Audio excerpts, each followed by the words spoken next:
This is a mess. This is an embarrassment. What a wild west of pantries. Salt is over there. Butter and buttermilk are in the fridge. Apples are over there. We are good to go.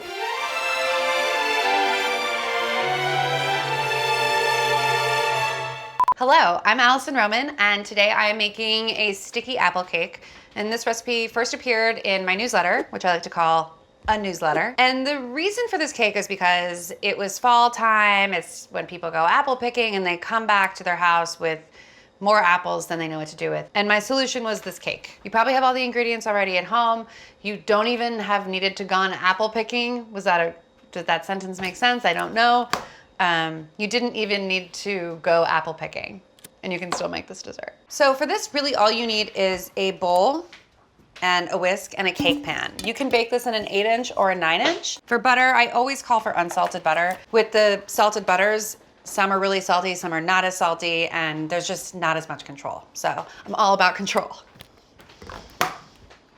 Or the illusion of control. I'm working through that with my therapist. Control is an illusion. This very fancy flour. They were out of regular all-purpose. It's gonna take me a minute to open this flour. Oh, and cinnamon. There's cinnamon in this cake too. But you could very easily use cardamom or ground ginger or fresh ginger. Oh, and eggs. Wow. Handsome eggs again. And cinnamon. Well, this will take a while. You guys come back to me in 45 minutes when I find the cinnamon. I found it. It's not labeled, but I know it's cinnamon. Let's get back to work. I'm gonna pull up the recipe actually because I need to know what goes in it because I'm baking. So I'm gonna look it up. Hi, I just opened an Instagram, was open. I had to close it immediately. For baking, for cooking, I almost never reference a recipe unless I'm trying to teach somebody how to make it, but baking, I do. So I am going to brown this butter in a skillet, and that's just so you can see how it's browning. You can also do this in a tiny pot. I'm gonna start this on just a medium-high heat. It doesn't need to happen fast. I'd rather have control over how it melts and then browns than try and rush the process. It calls for a vanilla bean. The vanilla bean is optional, but I like to use it if I have it, and I happen to have a half of a vanilla bean right here. So I'm gonna use it. Why not? No time like the present. Wow. This is not planned. It was not planned. So vanilla bean is like a little bean. It grows it as a pod, but they're super fragrant on their own, but they really, really love fat. So that's why vanilla bean ice cream is so popular, because sticking this in a pot of simmering cream is going to make that entire pot super perfumey with vanilla bean. You're slicing open the pod. So now you have two halves. All those that wet sticky stuff inside, those are the vanilla bean seeds. So you take the back side of your knife and you scrape it like that. So you get all those seeds. And I'm just gonna put the seeds on the pod for easy transport, but it's gonna go right into the butter as it's browning. I like to use a whisk because those solids that are caramelizing on the bottom of the skillet are sticking to the bottom. And the best way to get them up is with a whisk. So I'm gonna turn the heat off here. This already happened. But see how as the foaming subsides, you'll be able to see those brown bits at the bottom. We've made brown butter. It's probably the best smell in the whole world. I'm gonna preheat my oven to 350. This recipe calls for 2/3 of a cup of brown sugar. Half of that is gonna go on the bottom of this cake pan, and that's what's gonna give us our stickiness with the apples, and then half of it is gonna go with our dry ingredients, and that's going to sweeten the cake batter. I've misplaced my 1/3 of a cup measuring. This is really turning into a docu-series about how I actually cook, which is ignore all the rules and lose all the tools that you need. Previously on Home Movies. This is a 1/4 cup, so it calls for 1/3 of a cup. You guys come back to me in 45 minutes when I find the cinnamon. Oh, you know what? I forgot to add to this chicken. Well, that's actually in the recipe. So I'm doing a heaping 1/4 cup because I can't find my 1/3 of a cup. Actually, scratch that. I need to spray my pan first.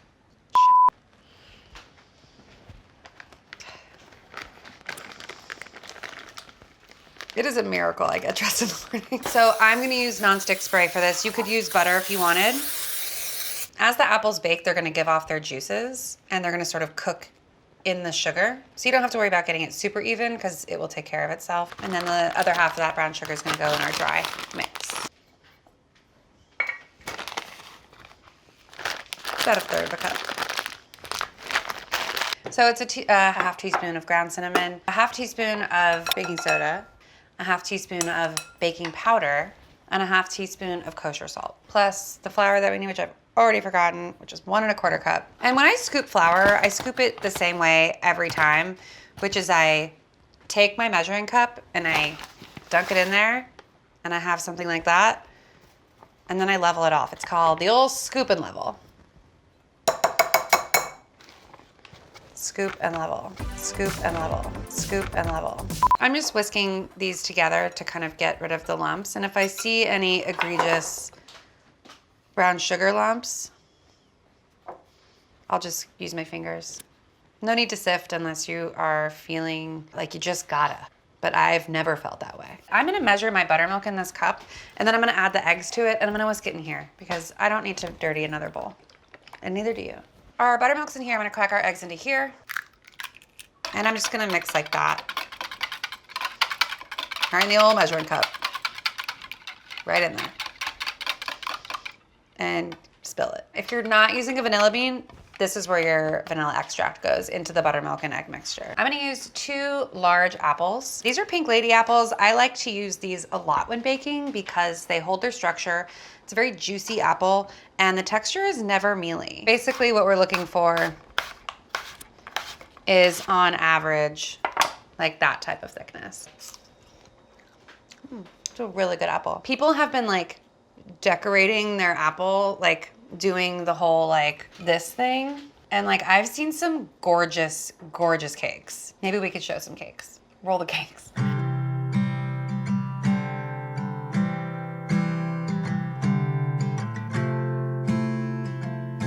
Every time I do this cake, I literally just do this. And I'm really just concerned with getting all of the apples in sort of like one even layer, but I feel like it's very telling of your personality. This person is a hot mess. I'm just kidding. I'm not a hot mess. I just don't care for organization. I thrive in chaos. So now I'm going to whisk this buttermilk egg mixture into here. So see, it's like looking pretty lumpy. It's looking like a pancake batter, really. That's when I'm gonna add this brown butter. I am gonna pluck out this bean because I don't want it in the batter. It's rock hard now. I'm just gonna give this a mix until it feels totally incorporated. We don't want to over mix this because the flour gets really tough. It's like developing the gluten, and that's when you'll get a cake that feels really tight and bouncy. We want this to feel light and fluffy. And now I'm gonna just pour this batter on top of these apples. And if you see a lump or two, that's totally fine. I'd rather that than to overmix the batter. Your cake batter will start to kind of get into those nooks and crannies, those grooves in the apples, but you can help it out by just encouraging it to be more even on the top. This looks nice and even to me. I get to lick this. And now this goes into the oven. All right, we'll see that in about 25 minutes. Buttermilk, if I may. A lot of people find themselves confused in the grocery store because what they're finding is low-fat buttermilk or 2% buttermilk. That is buttermilk. That's like labeling this apple an apple with seeds. All apples have seeds. All buttermilk is low fat and 2%. It's a byproduct of making butter. Butter gets the fat and everything that's left is the buttermilk. So of course it's never gonna be full fat because that fat is in the butter. I've got to write to somebody about this because it kills me because people think they're buying the wrong thing. They'll say, help, all I could find was low fat buttermilk. And I just wanna be like, I wanna give you a hug. That's okay. It's the only kind of buttermilk that there is. And I feel so passionately about this. I've written about it before. I wanna scream it from the rooftops. This will not be the last time I say these things. Thank you for listening. We're gonna check on this. This has been about 25 minutes. And it's getting golden brown. I'm gonna say it needs the other 5. So we're gonna go the full 30 on that.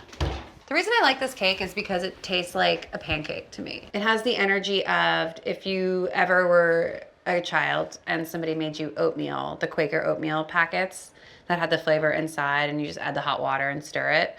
My favorite was the apple cinnamon, and it was like the little bits of dehydrated apple that plumped up in the hot water. This cake has that energy, minus the oats. So this little baby It's looking really nice. You can actually hear the apples cooking underneath it. It's really sweet. So I'm gonna let this sit for a minute just because this is piping fucking hot. Sorry. I'm gonna let this sit for a second because this is piping hot. But you can see that the top has started to crack a little bit, which is really nice. That tells you that the cake is baking through.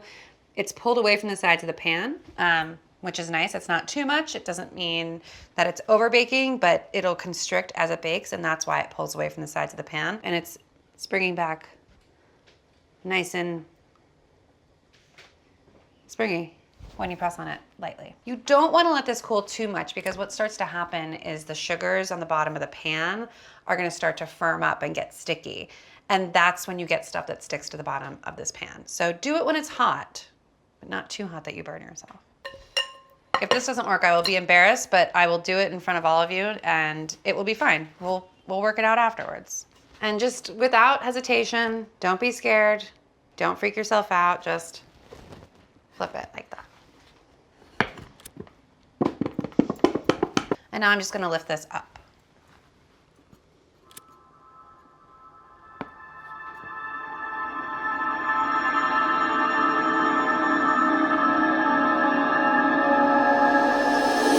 Oh, we have a sticky. We have a sticky boy.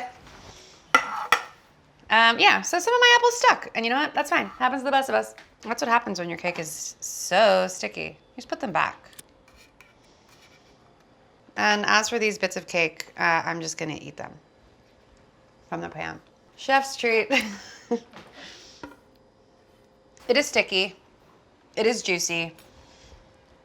I think she's beautiful. I feel like it's a good tea cake. It's like afternoon tea energy. I've like made other desserts that I feel like are more exciting to me.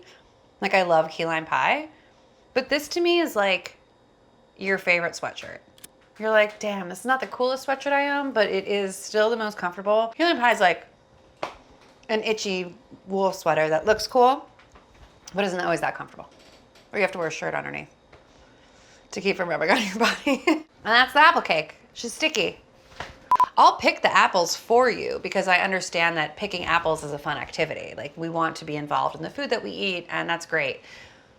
But keep the apples. Consider it free labor. I'll pick the apples for you, and then maybe like you get like a souvenir, like one tiny little something. Thanks for coming to pick apples with me. I don't need all the apples. Keep them. Here's an egg, an unrelated egg. There's probably chickens on that apple farm, apple orchard.